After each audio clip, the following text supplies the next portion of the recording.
जो श्वास है, श्वास का एक बहुत गोल्डन रूल है। श्वास की गति और लय हमारे शारीरिक, मानसिक और भावनात्मक स्वास्थ्य का बैरोमीटर है। The rhythm and speed of the breath is the barometer of my physical, mental and emotional health. जब भी मेरे शरीर के स्वास्थ्य में थोड़ा सा भी परिवर्तन आएगा, इंस्टेंटली, विदाउट ब्लिंकिंग एन आई, उसी वक्त मेरे श्वास की गति और लय में परिवर्तन आना जरूरी है। वो आएगा ही आएगा। ऐसा नहीं हो सकता कि मेरे शरीर के स्वास्थ्य में परिवर्तन हो और मेरे श्वास की गति और लय में परिवर्तन ना हो। यह होना ही होना है। इसी ढंग से हमारे मन में विचार आते हैं, अच्छे विचार आते हैं, बुरे विचार आते हैं, ज्यादा विचार आते हैं, कम विचार आते हैं। तो जैसे जैसे विचारों की संख्या होगी, जितने जितने विचारों के प्रकार होंगे, उन विचारों में शांति का भाव है, उन विचारों में क्रोध का भाव है, उन विचारों में चिंता का भाव है, उसके अनुसार से श्वास की गति और लय में परिवर्तन होगा।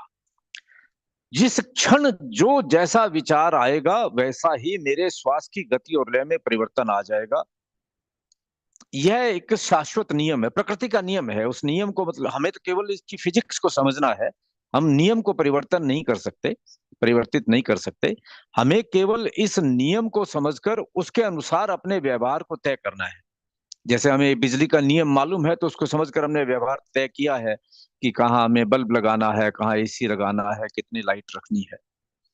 उसी प्रकार से हमारे भावों में जितना परिवर्तन होगा, इमोशंस में जो भी चेंज आएगा, क्रोध आया, मन शांत हुआ, भय हुआ, अभय हुआ, घृणा हुई, प्रेम हुआ, लोभ हुआ, संतोष हुआ, जैसा भी हमारे भावों में परिवर्तन आएगा, वैसे ही श्वास की गति और लय में परिवर्तन आएगा। अब देखिए, उदाहरण के तौर पे, मैं बहुत मोटे तौर पे आपको बताऊं, गुस्सा है।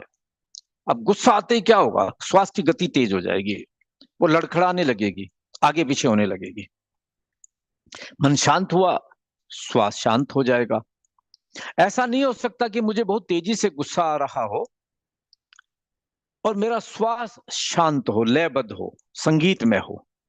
और ऐसा भी नहीं हो सकता कि मैं बहुत शांत हूं और श्वास बहुत उबड़ खाबड़ और तेज गति से चल रहा है। दोनों चीजें एक साथ, अंधकार और प्रकाश दोनों एक साथ नहीं रह सकते।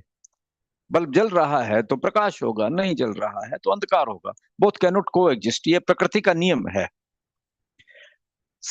इसका दूसरा पक्ष इतना ही महत्वपूर्ण है। श्वास मेरे मानसिक, शारीरिक, भावनात्मक स्वास्थ्य का बैरोमीटर है, तो ये डॉक्टर भी है।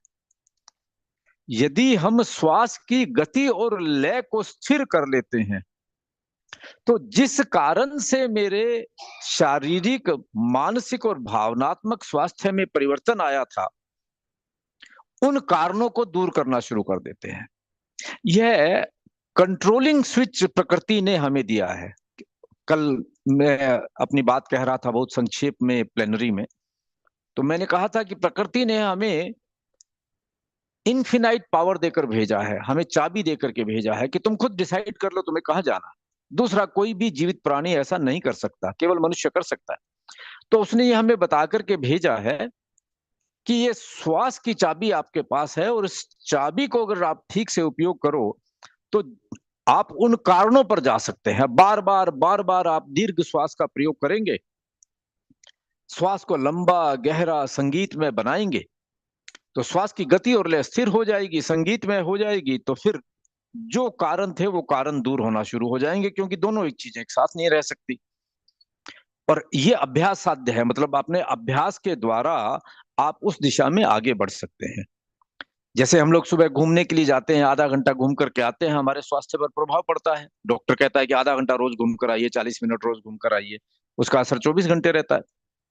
तो यदि हम श्वास का प्रयोग भी इस प्रकार बार बार रोज करें, 10 मिनट करें, 12 मिनट करें, 15 मिनट करें, 20 मिनट करें, आधा घंटा करें, और फिर ध्यान में आ जाए तो तब करें। बस में ट्रेवल कर रहे हैं, मेट्रो में ट्रेवल कर रहे हैं, ट्रॉम में ट्रेवल कर रहे हैं, ट्रेन में ट्रेवल कर रहे हैं, ऑफिस में खाली बैठे हैं, कुछ और नहीं समझ में आ रहा और कुछ नहीं हो रहा। ओपनिंग सेशन ध्यान हो आपका, स्वामी भारत भूषण जी का ओपनिंग सेशन था। तो उन्होंने कहा कि मैं कार्यक्रम में बैठा था तो लगा कि थोड़ा समय लग रहा है, तो तब तक हमने चंद्रवेदी प्राणायाम कर लिया बैठे बैठे। उन्होंने प्लेनरी में जब आप उपस्थित थे तो आपने उनकी बात को सुनी होगी। तो वे श्वास के प्रति जागरूकता उन्होंने रखी हुई है कि खाली समय बचा, श्वास के ऊपर ध्यान किया, श्वास की गति और लय को ठीक किया। और वो बार बार उसको ठीक होने का अभ्यास होगा तो वे ठीक चलनी शुरू हो जाएगी। यह श्वास का सबसे बड़ा रहस्य है। दूसरी, श्वास के संबंध में ये बात लगभग हम जो भी योग और साधना में रुचि रखने वाले हैं इस बात को जानते हैं। श्वास केवल ऑक्सीजन का लेना और कार्बन डाइऑक्साइड का छोड़ना नहीं है। श्वास मेरे प्राण का प्रतिनिधित्व करता है। It represents my vital energy. Medical science generally श्वास को ब्रीदिंग एक्सरसाइज के रूप में, ऑक्सीजन को लेने के और कार्बन डाइऑक्साइड को छोड़ने के रूप में देखती है। वाइटल एनर्जी नाम का शब्द जो है वो बहुत scientifically proven word medical science में अभी तक नहीं है। लेकिन हमें इस सत्य को समझना होगा कि, फिर मैं बिजली का उदाहरण लेता हूं, क्या इस बल्ब को जलाने के लिए जो करंट आ रहा है, करंट किसी ने देखा है क्या? करंट का मैनिफेस्टेशन जो है वो बिजली के बल्ब जलने में है, माइक के चलने में है, पंखे के घूमने में है। तो वह घूम रहा है, इसका मतलब इसके पीछे करंट है, हम करंट को पहचान रहे हैं। तो वह जो सूक्ष्म स्वरूप है उसका स्थूल मैनिफेस्टेशन है, ग्रोस मैनिफेस्टेशन है। हम ग्रोस मैनिफेस्टेशन को समझकर हम सूक्ष्म को समझने का प्रयास कर सकते हैं। हमारी पूरी की पूरी ऊर्जा का जो रिप्रेजेंटेशन है वो हमें स्थूल रूप में दिखाई दे रहा है कि हम काम कर रहे हैं, कितनी हमारे में ऊर्जा है, कितनी शक्ति है, कितनी संकल्प शक्ति है। लेकिन उसका सूक्ष्म स्वरूप हमारा वाइटल एनर्जी है। जिस दिन वाइटल एनर्जी चली जाती है उस दिन हमारा जीवन समाप्त हो जाता है। वो उसका प्रेजेंटेशन जो है, उसके जानने का माध्यम श्वास है। तो जब हम श्वास को नियंत्रित करते हैं, श्वास की गति और लय को स्थिर करते हैं, तो हम अपनी वाइटल एनर्जी को कंट्रोल कर रहे हैं। और जब वाइटल एनर्जी को कंट्रोल कर रहे हैं, वही तो मेरा चालक तत्व है, वही तो मेरा कंट्रोलिंग स्विच है। तो फिर मैं उस वाइटल एनर्जी पर अपना अधिकार स्थापित करता हूं। अब प्रश्न यह आ जाता है कि वाइटल एनर्जी मुझे चलाएगी कि मैं वाइटल एनर्जी को चलाऊंगा?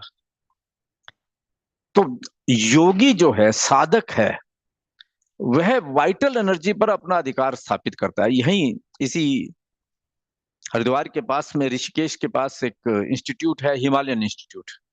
स्वामी राम उनके संस्थापक थे। अमेरिका के ही पढ़े बड़े थे, बाद में आकर के यहाँ उन्होंने हिमालयन इंस्टीट्यूट स्थापित की, बड़ा नाम था उनका। तो बड़ी चर्चा हो रही थी, तो एक दिन पहुंच गए अमेरिका। उन्होंने कहा कि चलिए आपको दिखा देते हैं क्या होता है। तो वे जाकर लेट गए उनकी लैब में, साइंटिस्ट की लैब में लेट गए। और लेट गए तो उन्होंने कहा कि अच्छा ठीक है, जैसे मेडिकल साइंस में माना जाता है कि हार्ट बीट को मैं कंट्रोल नहीं कर सकता, it's not in my hand. Heart beat अपनी गति से चलेगी। वो हाथ पैर को मैं अपनी मर्जी से हिला सकता हूं, लेकिन हार्ट बीट को मैं अपनी मर्जी से कम और ज्यादा नहीं कर सकता। वे लेट गए और कुछ ही मिनट के अंदर अपने उन्होंने हार्ट बीट जीरो कर दी। और वो केवल जीरो करके ही नहीं, बिल्कुल कोमा की अवस्था में, जिसे कहते हैं कैमाटोज, उस अवस्था में चले गए। लेकिन मजे की बात यह है कि वो फुल्ली अवेयर थे कि हो क्या रहा है उनके चारों तरफ। He could narrate each and every incident after this experiment was over. He was able to demonstrate कि साहब देखिए, डॉक्टर हैरान है कि ये कैसे हो सकता है कि हार्ट बीट को भी जीरो कर दिया, कैमाटोज की अवस्था में भी चले गए, और जागरूकता भी बनी हुई है। अभी हम चर्चा कर रहे थे ना, शवासन करते हैं नींद आ जाती है। तो नींद आ जाएगी तो वो शारीरिक स्थिति साधारण हो गई, और यदि हमने नींद से आगे बढ़ा, जागरूकता की अवस्था हुई, तो वहां प्राण ऊर्जा को नियंत्रित करने की बात आ गई। फिर दूसरा प्रयोग किया उन्होंने कि अच्छा ठीक है साहब, देखिए वाइटल एनर्जी किसे कहते हैं। तो वो गहराई में गए और उन्होंने कहा कि ये मेरा अंगूठा है और ये मेरी उंगली है, और इसका आप टेम्परेचर ले लें।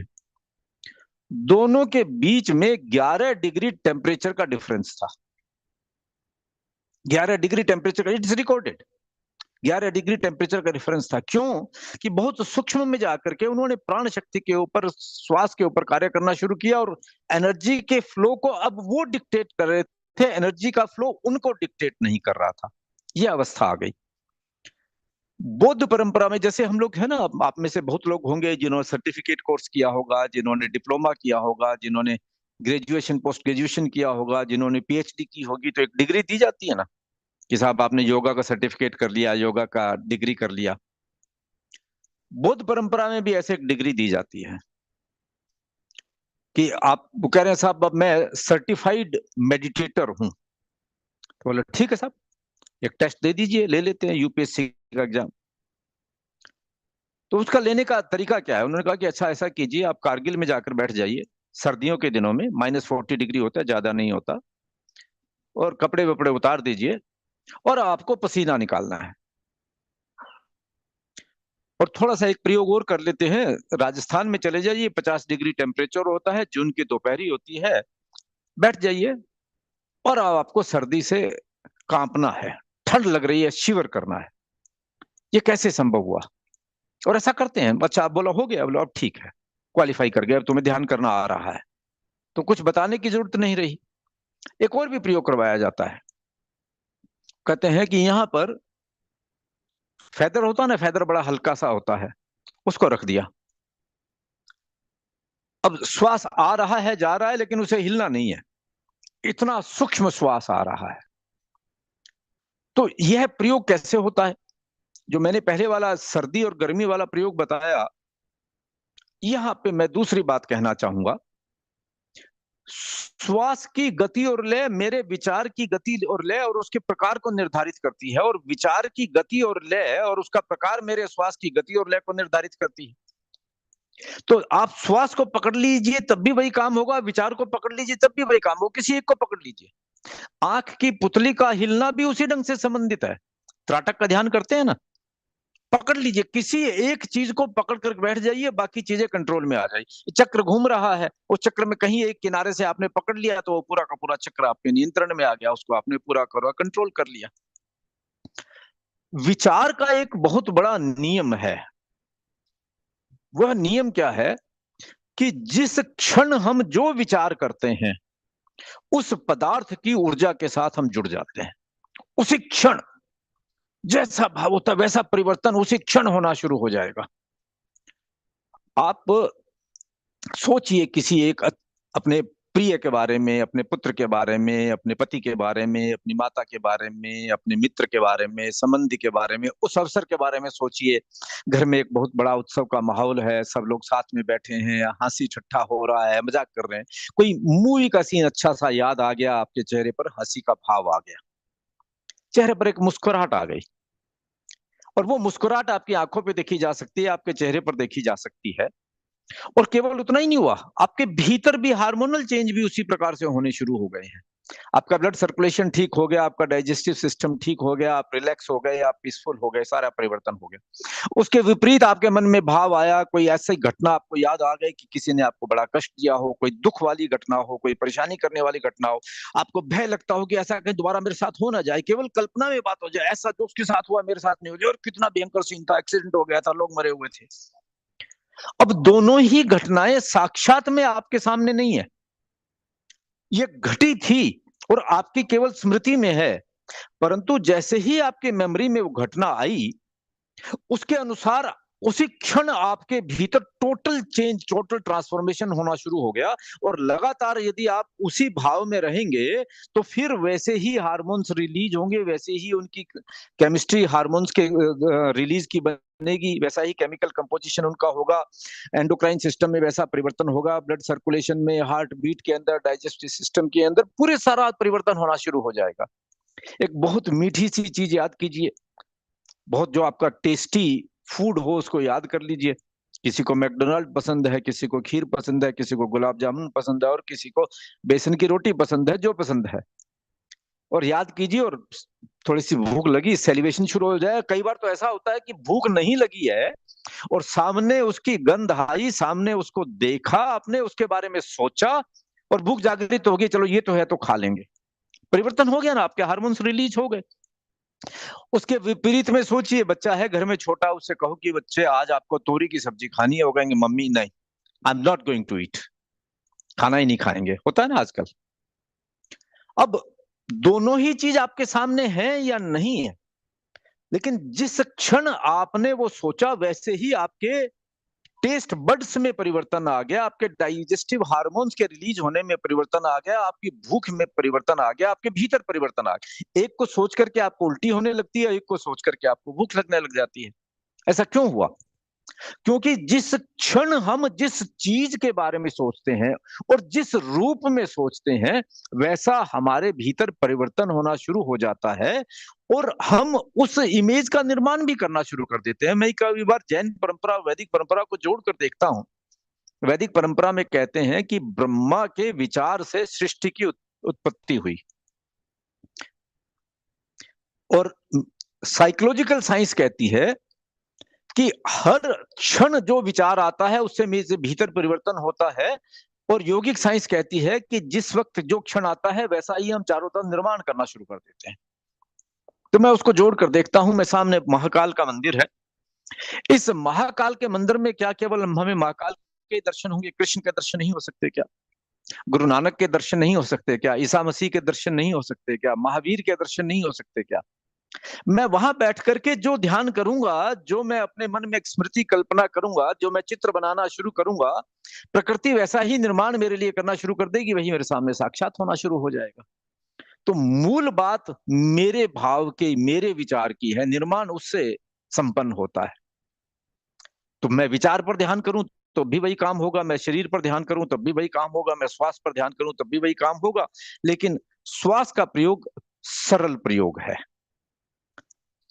लगभग ध्यान की सभी पद्धतियों ने श्वास के प्रयोग को आधार बना करके ध्यान की विधि को आगे बढ़ाया है।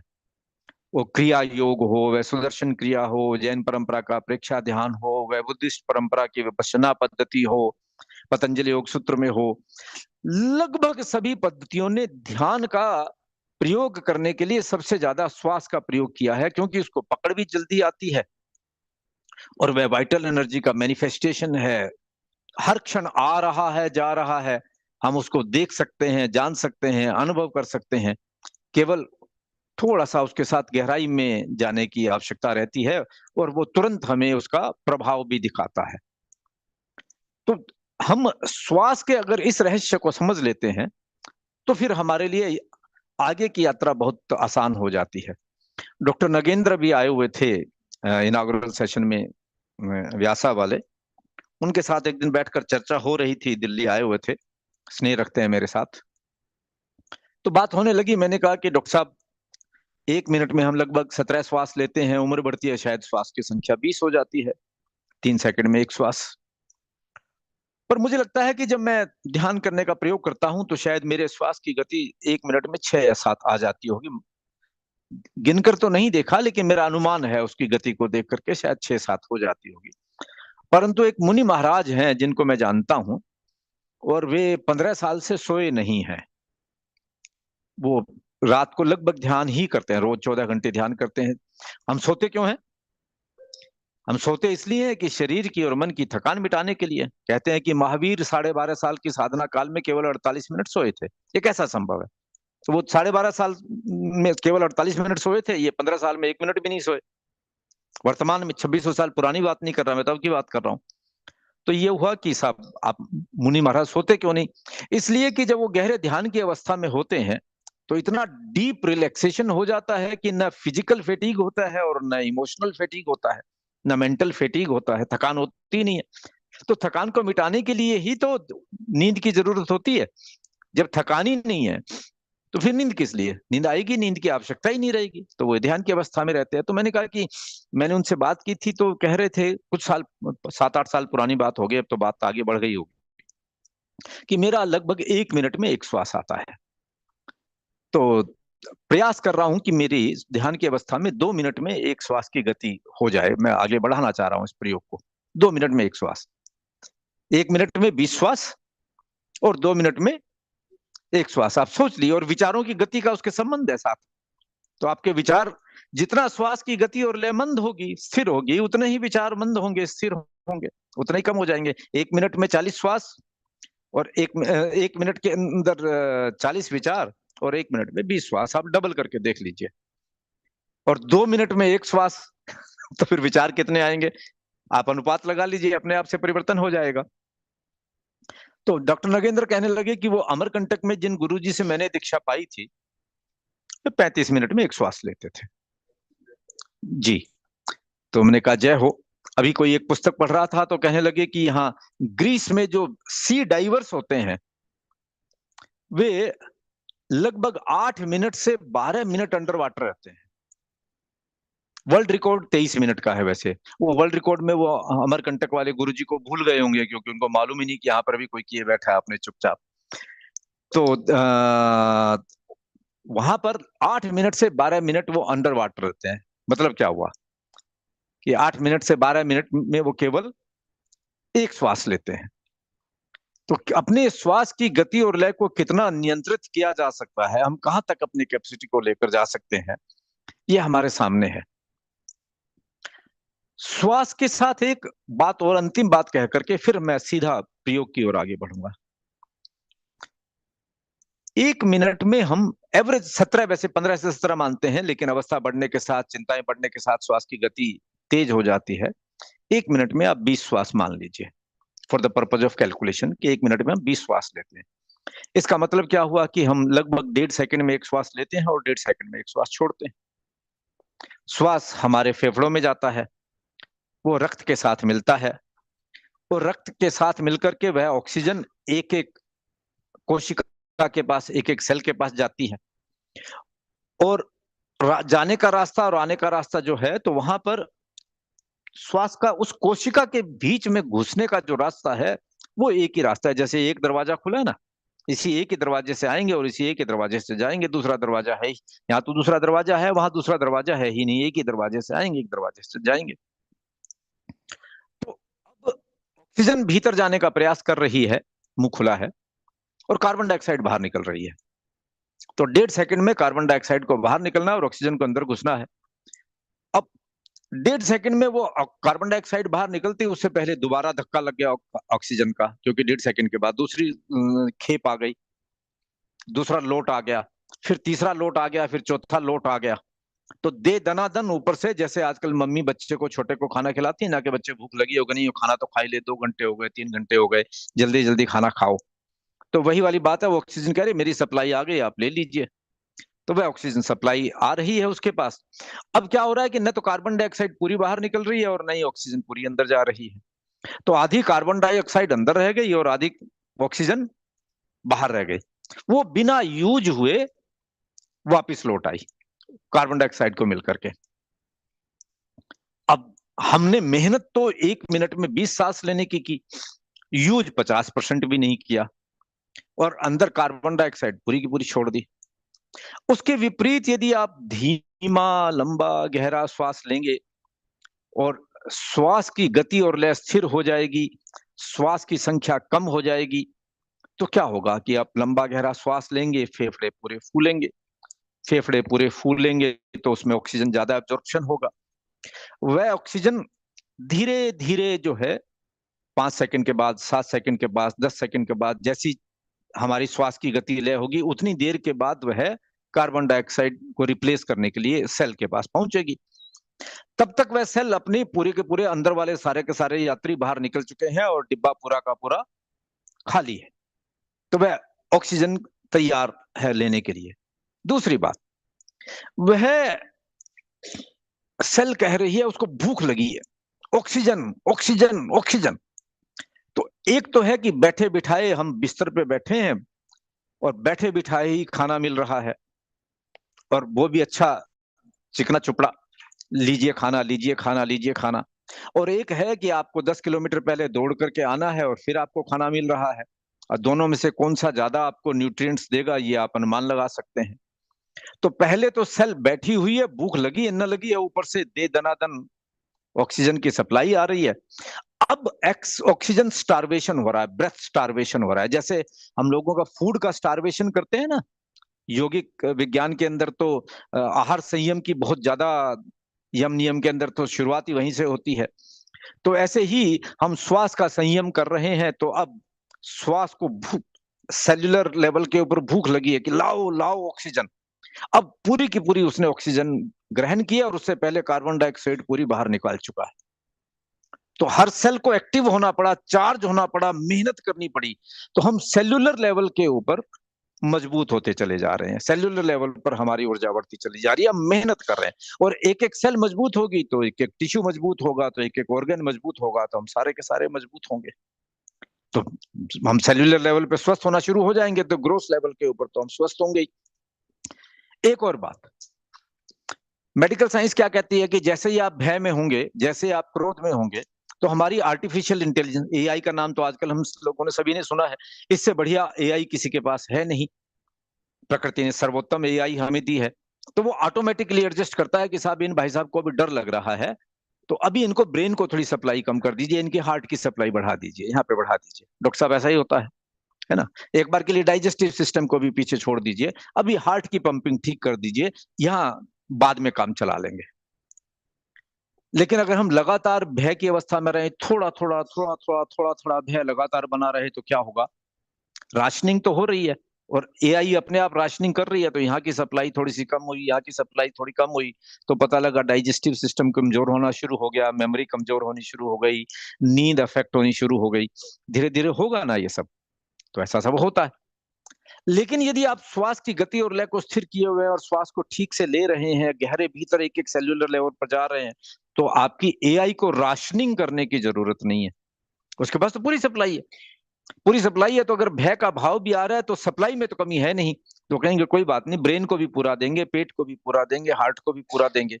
और दूसरी बात क्या है कि अगर श्वास की गति और लय स्थिर है तो जल्दी से भय का भाव आएगा भी नहीं, क्योंकि दोनों विरोधी तत्व हैं, दोनों एक दूसरे का अपोजिट हैं। तो वह अपने आप ठीक होना शुरू हो जाएगा।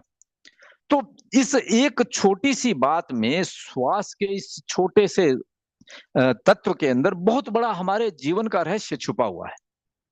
तो इस रहस्य को समझकर यदि हम जीवन में इस प्रयोग को उतारते हैं, तो फिर हमारे लिए अपने जीवन को स्वस्थ और प्रसन्न रखना आसान हो जाता है। तो आज का प्रयोग हम प्रारंभ करते हैं, और इस प्रयोग में मैं आपको बता दूं कि किस प्रकार से हम चलेंगे। और लास्ट में 10 मिनट हम क्वेश्चन आंसर रखेंगे। केवल 15 मिनट का प्रयोग करेंगे, 2-3 मिनट में आपको बताता हूं मैं प्रयोग कैसे करना है। आप जिस भी आसन में आराम से 15 मिनट बैठ सकते हो, कोई पालथी मार करके बैठे, आप पैर नीचे रख करके बैठे, केवल आपकी थोड़ी सी कमर सीधी रहनी चाहिए। बस इतना सा प्रयोग आपको करना है। आप कहीं बैठ करके प्रयोग कर लीजिए, उसमें कठिनाई नहीं है।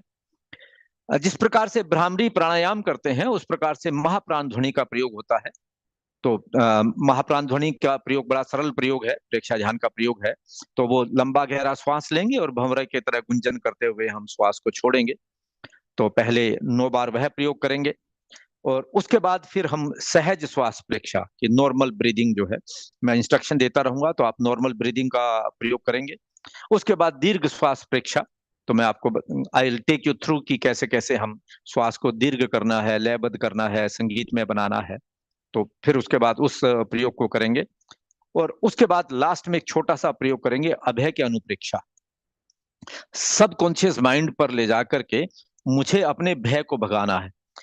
जितनी हार्ट की बीमारी है, और पर्टिकुलरली डायबिटीज की बीमारी है, ये सारी की सारी ब्लड प्रेशर की बीमारी है, ये क्रोध और भय से डिक्टेट होती हैं। क्रोध और भय पर विजय हो जाए तो फिर हमारे आधे शारीरिक मानसिक रोग अपने आप ही स्वस्थ होने शुरू हो जाएंगे। तो आज एक थोड़ा सा विशेष प्रयोग हम अभय की अनुप्रेक्षा का करेंगे, अभय को दूर करने का प्रयास करेंगे। तो आइए प्रयोग को प्रारंभ करते हैं। सावधान, अपने चारों ओर एक प्रसन्नता के वातावरण को अनुभव करें।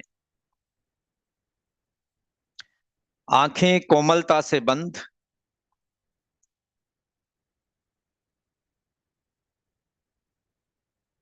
रीढ़ की हड्डी सीधी,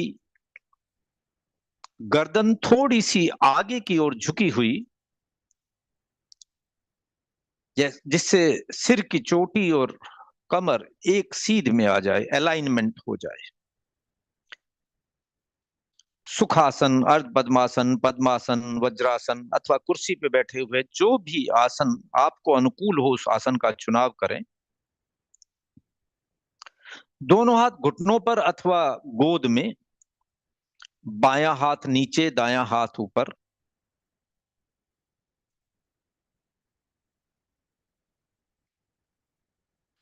शरीर स्थिर,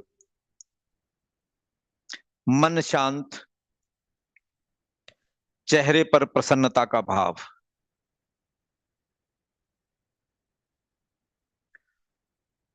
अनुभव करें आप एक बहुत बड़े गुब्बारे के भीतर बैठे हैं।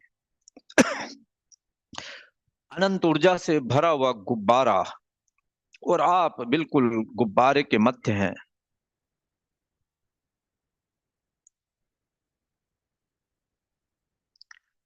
चेहरे पर प्रसन्नता लिए हुए, ऊर्जा के पिंड से चारों तरफ भरे हुए, घिरे हुए।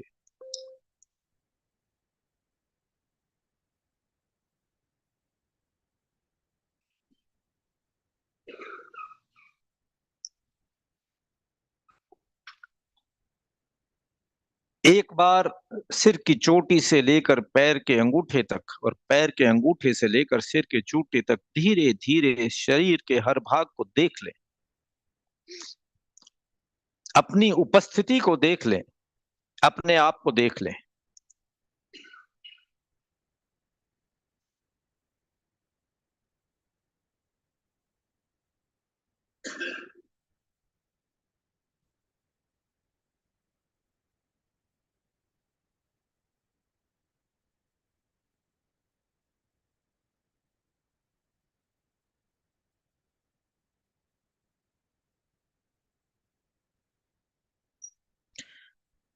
ध्यान का पहला चरण महाप्राण ध्वनि। 9 बार महाप्राण ध्वनि का प्रयोग करेंगे। लंबी गहरी श्वास भरेंगे, श्वास छोड़ते हुए भंवरे की तरह गुंजन करेंगे। मेरे साथ दोहराएंगे। प्रयोग प्रारंभ। हम्म,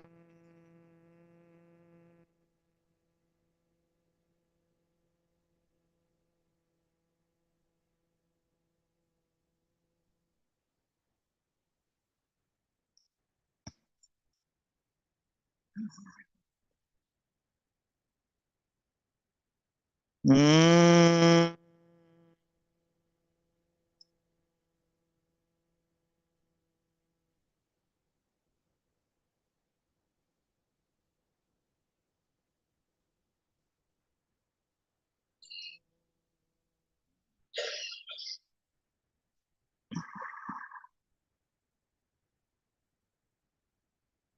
हम्म,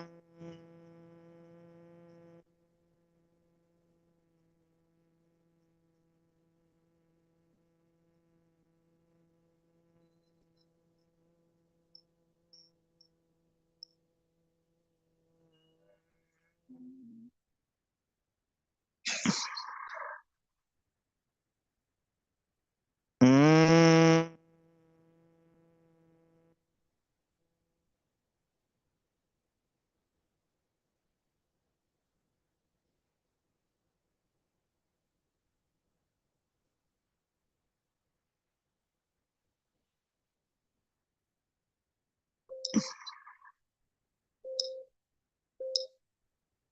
हम्म,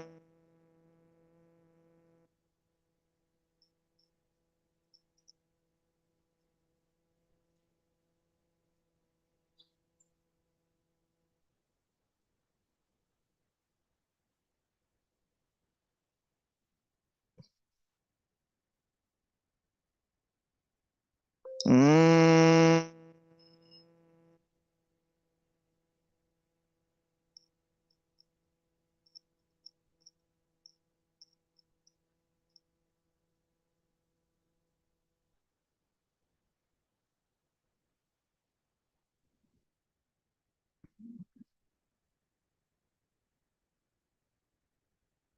हम्म,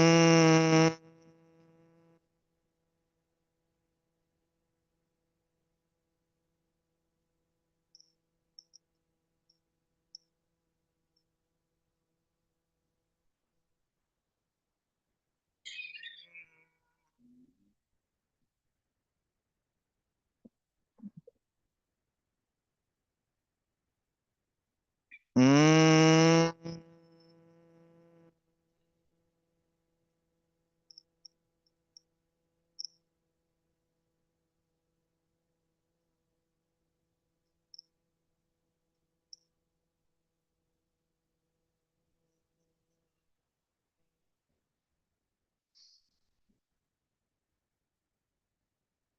हम्म,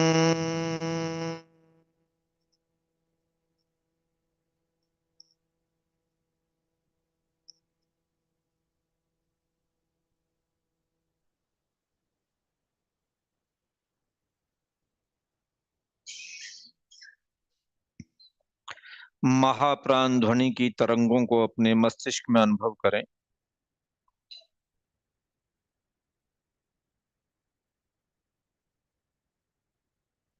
फील द वाइब्रेशंस।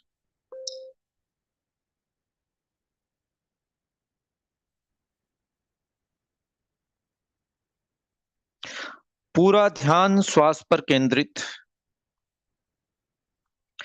प्रत्येक आने जाने वाले श्वास को देखें।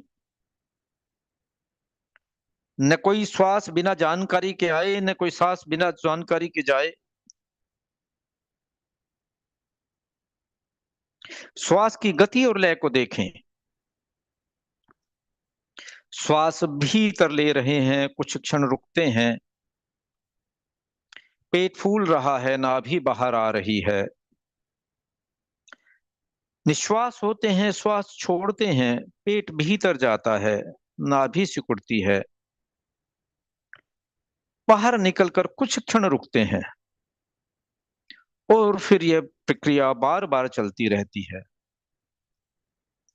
हर क्षण श्वास पर ध्यान। हर आने जाने वाले श्वास को एक मानते हुए 31 श्वास का प्रयोग करेंगे। कोई भी श्वास छूटने ना पाए। भीतर से बाहर, बाहर से भीतर, नथुनों से लेकर नाभि, नाभि से लेकर नथुनों तक की यात्रा। प्रयोग प्रारंभ, सहज श्वास प्रेक्षा।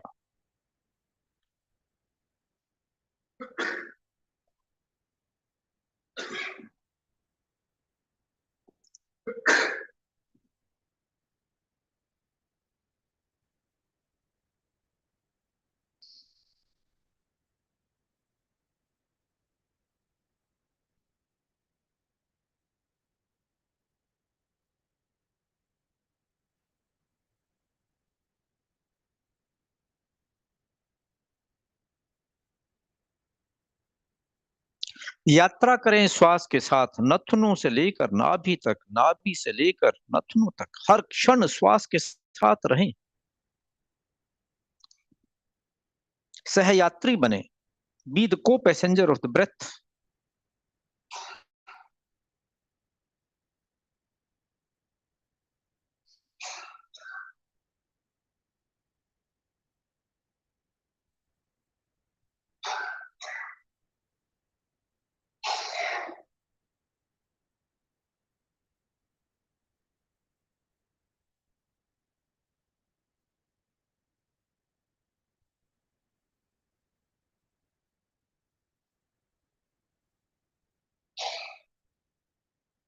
बहुत सहज रूप से।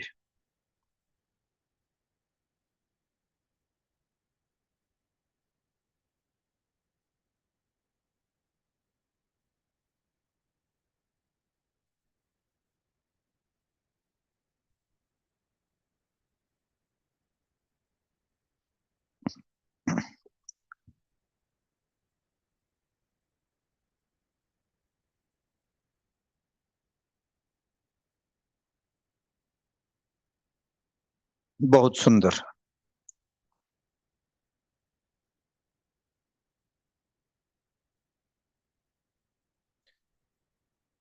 नथुनों से नाभि तक, नाभि से नथुनों तक।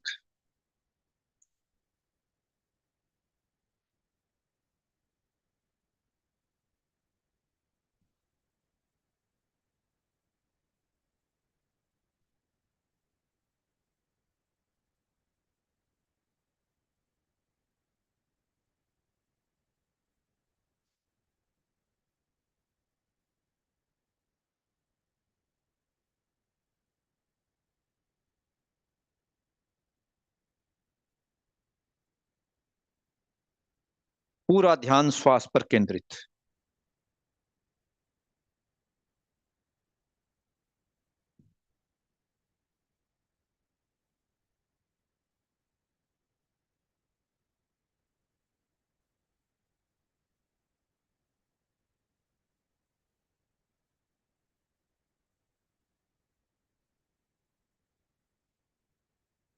B the onlooker as also the co passenger. श्वास को देखें, उसके साथ यात्रा करें, सहयात्री बनकर दूर से देख रहे हैं, उसके साथ यात्रा कर रहे हैं।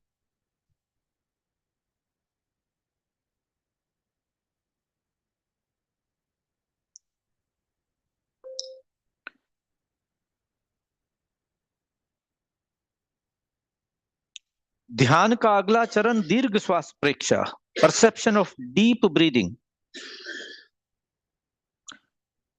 अब हम प्रयास पूर्वक अपने श्वास को थोड़ा सा लंबा करेंगे, थोड़ा सा दीर्घ करेंगे, लेकिन केवल थोड़ा सा, अपनी क्षमता के अनुसार। श्वास लेने में पहले से थोड़ा सा अधिक समय लगेगा, हम कुछ क्षण अधिक रुकेंगे भीतर। इसी प्रकार श्वास छोड़ने में भी पहले से थोड़ा सा अधिक समय लगेगा, फिर कुछ क्षण बाहर रुकेंगे।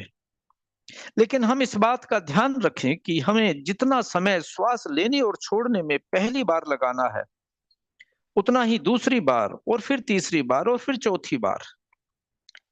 इसलिए केवल थोड़ा सा श्वास दीर्घ करना है, अपनी क्षमता के अनुसार, अपनी जो भी अभ्यास की पद्धति रही हो उसके अनुसार। पूरा ध्यान पहले की तरह श्वास पर केंद्रित, श्वास के सहयात्री बने रहेंगे, को पैसेंजर बने रहेंगे, लेकिन श्वास की गति और लय को थोड़ा सा स्थिर करेंगे, प्रयास पूर्वक थोड़ा सा दीर्घ करेंगे।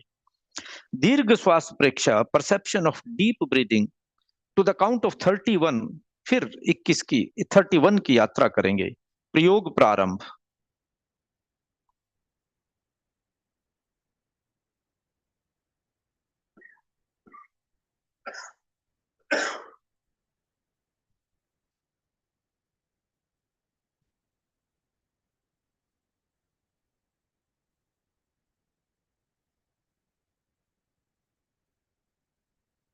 थोड़ा लंबा गहरा श्वास, थोड़ा लंबा गहरा निश्वास, पूरा ध्यान श्वास पर केंद्रित।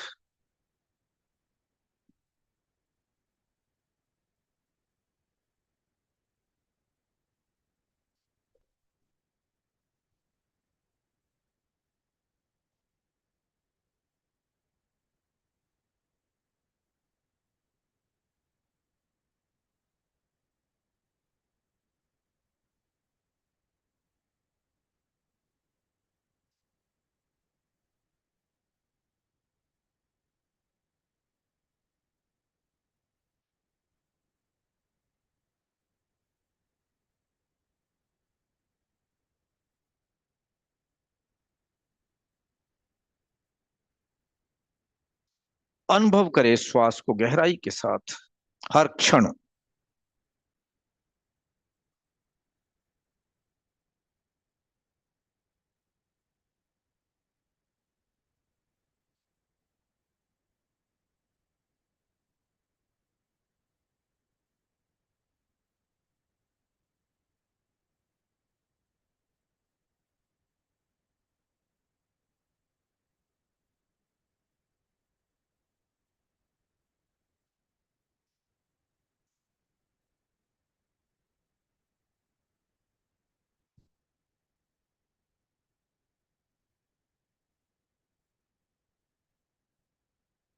अब श्वास की गति और लय आप खुद निर्धारित कर रहे हैं, अब सहज रूप से नहीं, दीर्घ रूप से श्वास चल रहा है, पूरी जागरूकता के साथ।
आपके श्वास की गति धीमी हो गई है, परंतु लय बनी हुई है। एक रिदम, एक म्यूजिक के साथ श्वास चल रहा है।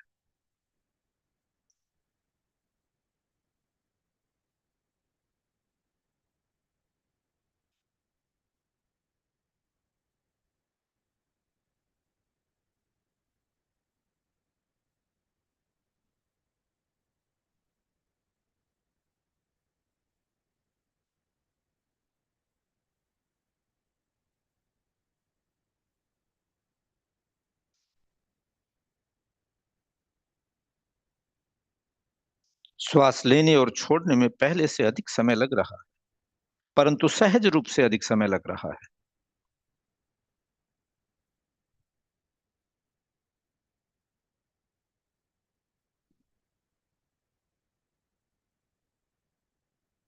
बहुत सुंदर।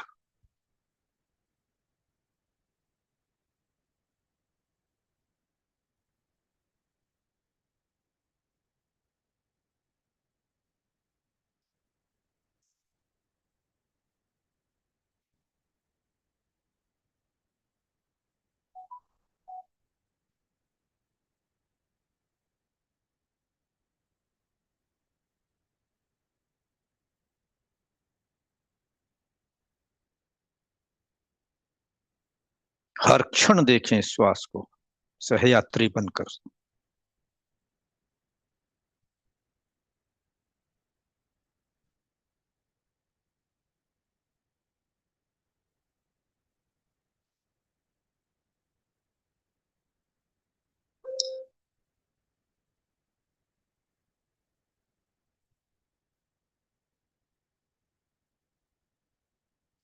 अपनी इस अवस्था को बनाए रखें।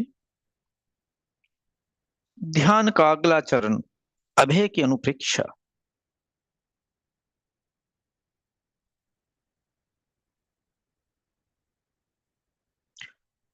संसार में भय कुछ है ही नहीं। भय को किसी ने देखा ही नहीं, भय से किसी का परिचय ही नहीं। यह केवल हमारे मन की स्थिति है, हमारी कल्पना है।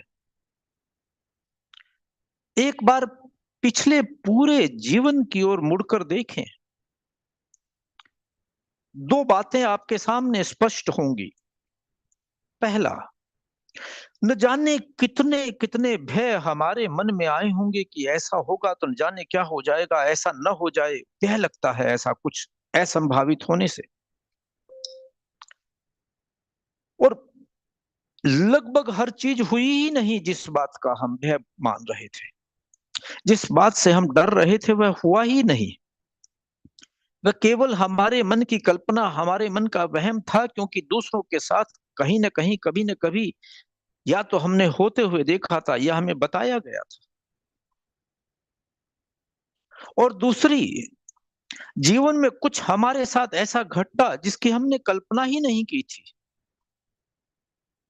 किसी प्रिय का वियोग हो गया, किसी की नौकरी छूट गई, किसी के बिजनेस में लॉस हो गया, कोई बीमार हो गया।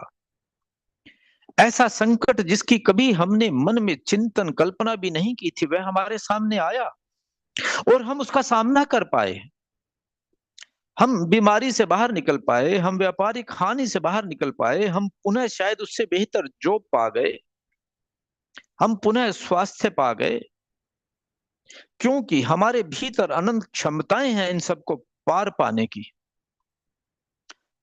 तो यदि भय कल्पना है और यदि विपरीत परिस्थितियों को सामने करने की क्षमता मुझे प्रकृति ने प्रदान की है, तो फिर भय किस बात का? मैं अभय हूं। मुझे किसी से कुछ भी डरने की आवश्यकता नहीं है। भय केवल मेरा मानसिक विचार है, मेरी कल्पना है। भय का वास्तविक अस्तित्व है ही नहीं, वह केवल मेरी कल्पना में ही अवस्थित है। और यदि वह जो भय है, जो चिंतन है, जो चिंता है, जो अनहोनी होने का जो एक डर है, यदि वह आ भी जाए, तो मैं अनंत क्षमताओं का स्वामी हूं, मैं उनसे पार पा सकता हूं। अंतरराष्ट्रीय जगत की तरफ मुड़कर देखें, आज गाजा में युद्ध चल रहा है, आज यूक्रेन में युद्ध चल रहा है, कितने लोग विस्थापित हो रहे हैं, परंतु क्या वे व्यक्ति उन परिस्थितियों का सामना नहीं कर रहे जो कभी उन्होंने चिंतन नहीं किया होगा, सोचा नहीं होगा? वह सब हो रहा है और वे उसके साथ जी रहे हैं और उससे बाहर आने का प्रयास कर रहे हैं। और दूसरी ओर उससे पहले न जाने उन्होंने अपने मन में कितने भय पाल रखे होंगे जो कभी हुए ही नहीं, और वे उनके साथ जी रहे थे। तो हम काल्पनिक भय के साथ जीना छोड़ें, और यदि वास्तव में अनहोनी हो ही जाए तो अपनी क्षमताओं के ऊपर विश्वास रखें, अपने ऊपर आत्मविश्वास रखें कि हम अनंत क्षमताओं के, अनंत संभावनाओं के धनी हैं और उन सब का सामना करने की क्षमता रखते हैं। केवल भय का भाव दूर होते ही हम स्वस्थ हो जाएंगे, प्रसन्न हो जाएंगे। जो बाहर की हवा में प्रदूषण है, जो बाहर के भोजन में प्रदूषण है, उससे भी कहीं अधिक प्रदूषण हमारे मन में भय का है। जैसे ही इस प्रदूषण से हम बाहर निकलते हैं, वैसे ही हम स्वस्थ होते हैं, निश्चिंत होते हैं। कुछ क्षण के लिए अभय की अनुप्रेक्षा करें, अभय का चिंतन करें। श्वास की इसी स्थिति को जो लोग बनाए रखना चाहते हैं वे बनाए रखें, और जो बाहर आना चाहते हैं वो 2-3 मिनट गहरे लंबे श्वास लेकर धीरे धीरे बाहर आने का प्रयास करें।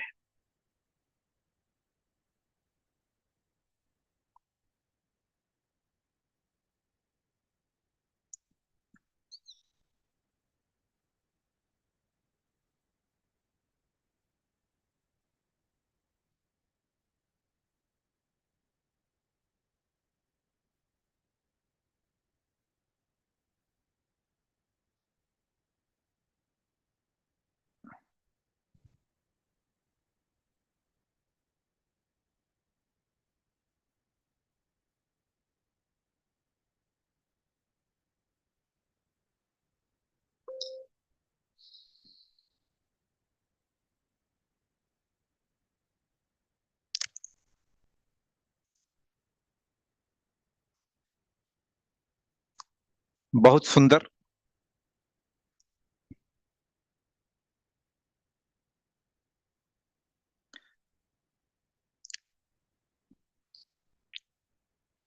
जो प्रयोग से बाहर आ गए हैं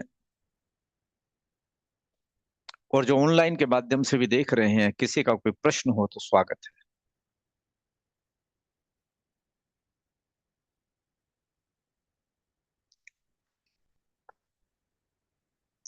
ऑनलाइन वाले हैंड रेज करें, जो सामने बैठे हैं। डॉक्टर साहब प्रश्न पूछना चाह रही हैं। जी डॉक्टर साहब बताएं। जी आपके पास आते हैं जी।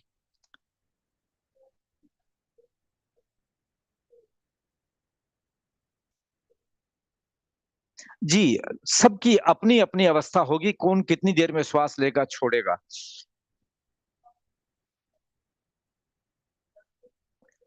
आप खुद ही, जब आपके मन की शांत अवस्था है वही है। आप में से आधे व्यक्ति, अ, आधे नहीं, 80% लोग इस अवस्था से बाहर नहीं आ पाए, कुछ अभी भी है। और आधे लोगों को बीच में नींद की झपकी भी आई। वो इसलिए कि हमारे शरीर को स्थिर होते ही और हमारे मन को शांत होते ही हमने अपने आप को ट्रेनिंग दी है सोने की। अब धीरे धीरे जब हमारा प्रशिक्षण बढ़ जाएगा तो फिर नींद की अवस्था नहीं, जागरूकता की अवस्था बनाए रखेंगे, लेकिन मन शांत और प्रसन्न रहेगा। कोई बाहरी टेस्ट की जरूरत नहीं है, आप अपना ही टेस्ट खुद ही है। उसका मापदंड आपके भीतर है जी। एक बार उसके बाद दूसरा प्रश्न ले लें जी।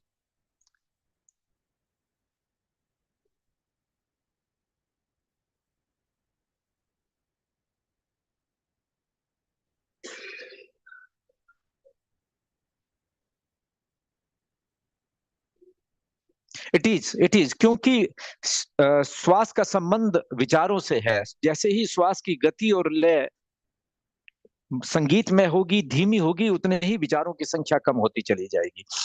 अ, आचार्य महाप्रज्ञा कहते हैं जीवन में भोजन बहुत जरूरी है, हम भोजन न करने की कीमत भी समझें। वो ये नहीं कह रहे भोजन छोड़ दीजिए, लेकिन न करने की कीमत भी समझें। जीवन में बोलना बहुत जरूरी है, हम मौन रहने की कीमत भी समझें। जीवन में सोचना बहुत जरूरी है, हम न सोचने की कीमत भी समझें। ध्यान का पूरा प्रयोग निर्विचारिता का, निर्विकल्पता का प्रयोग है। तो हमें उस दिशा में ही तो आगे बढ़ना है, और यह उसका माध्यम है, उसी के माध्यम से हम आगे बढ़ रहे हैं। जी।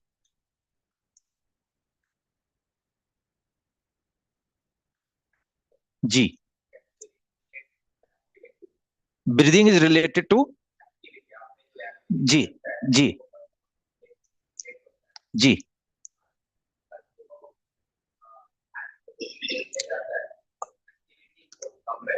जी। तो दोनों में कॉन्ट्रास्ट हो गया। आपका कहना यह है, आपके प्रश्न को मैं ठीक से समझाऊं कि ध्यान में मैं आपसे कह रहा हूं कि आप श्वास की गति और लय को धीमा कीजिए, आप प्रयास कर रहे हैं, और जबकि ध्यान में प्रयास छूट जाता है, आप ये कहना चाह रहे हैं प्रयास होना ही नहीं चाहिए। जी। डेली एक्टिविटी के अंदर तो साहब जब भी आपको समय मिले, जहां भी आपको समय मिले, 5 मिनट का समय मिले तो 5 मिनट का कर लीजिए, आधे घंटे का समय मिले तो आधे घंटे का कर लीजिए, जब जहां अवसर मिले कर लीजिए। ध्यान का एक रेगुलर प्रयोग तो हमें करना ही है जीवन में। उसके अतिरिक्त भी जहां जब समय मिले, जो लोकल ट्रेन में ट्रेवल करता है वहां कर ले, जो बस में ट्रेवल कर रहा है वहां कर ले, ऑफिस में 5 मिनट का समय मिलता है वहां कर ले। ये तो हमारी श्रद्धा की बात है कि कितना हम करना चाह रहे हैं। अवसर तो बहुत है, समय बहुत है, वेस्ट करने के लिए बहुत है, उपयोग करने के लिए कम लेते हैं। करेंगे उतना ही हो जाएगा, कोई कठिनाई नहीं है। भाई साहब को नींद काफी आई थी जो जैकेट में भाई साहब बैठे हैं। जी।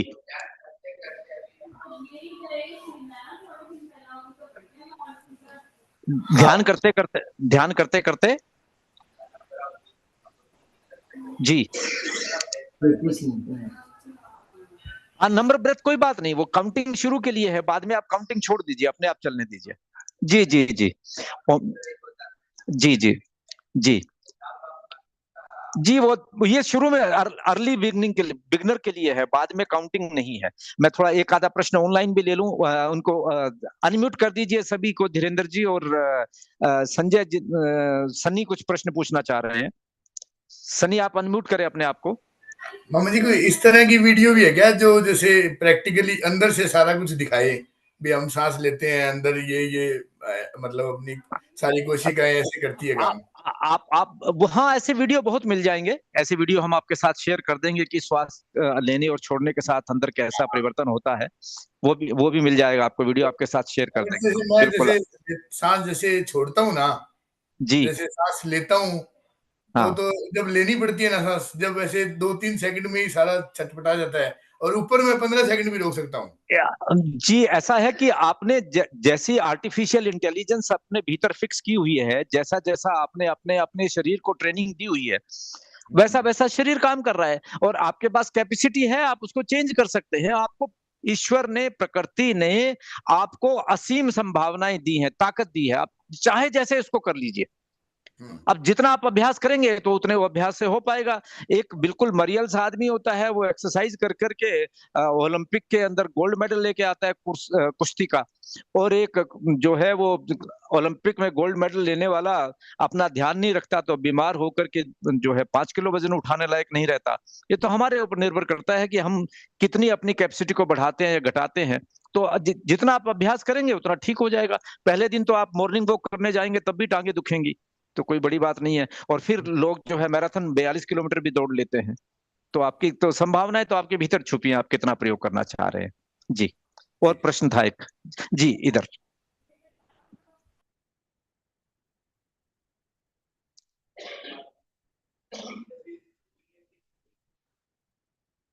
मैंने शुरू में बताया था कि ऐसा नहीं है कि योग में कोई लेट कर ध्यान करने पे कोई प्रतिबंध है। जैन परंपरा में विशेष रूप से यह माना गया है, और आपने जैन परंपरा में देखा होगा कि जैनों के 24 तीर्थंकर हैं। आप बैठे, जैनों के 24 तीर्थंकर हैं, और ध्यान की पद्धति शायद सबसे पुरानी पद्धतियों में एक जैन परंपरा में है, क्योंकि 24 के 24 की तीर्थंकर की मूर्ति केवल एक मुद्रा मिलती है, ध्यान मुद्रा, दूसरी मुद्रा है ही नहीं। और 24 के 24 तीर्थंकर ध्यान के माध्यम से तीर्थंकर बने, और वहां मुद्राएं भी केवल दो ही मिलती हैं, या तो वे पद्मासन में बैठे हैं और ये वे खड़गासन में खड़े हैं। तीसरी कोई मुद्रा लेट करके और किसी मुद्रा का उन्होंने उपयोग नहीं किया।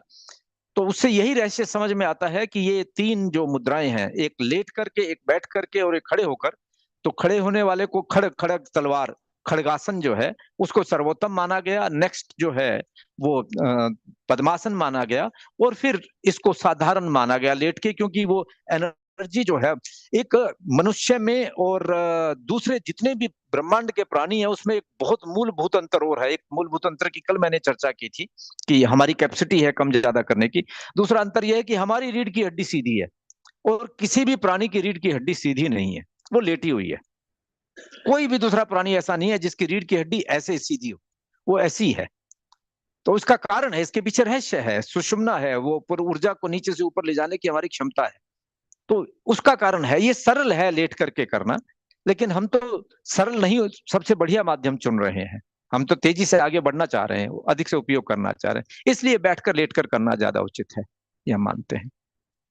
समय संपन्न हो रहा है, एक अंतिम प्रश्न ले सकते हैं। एक प्रश्न और था, चल दो लूंगा, एक तो इधर था, एक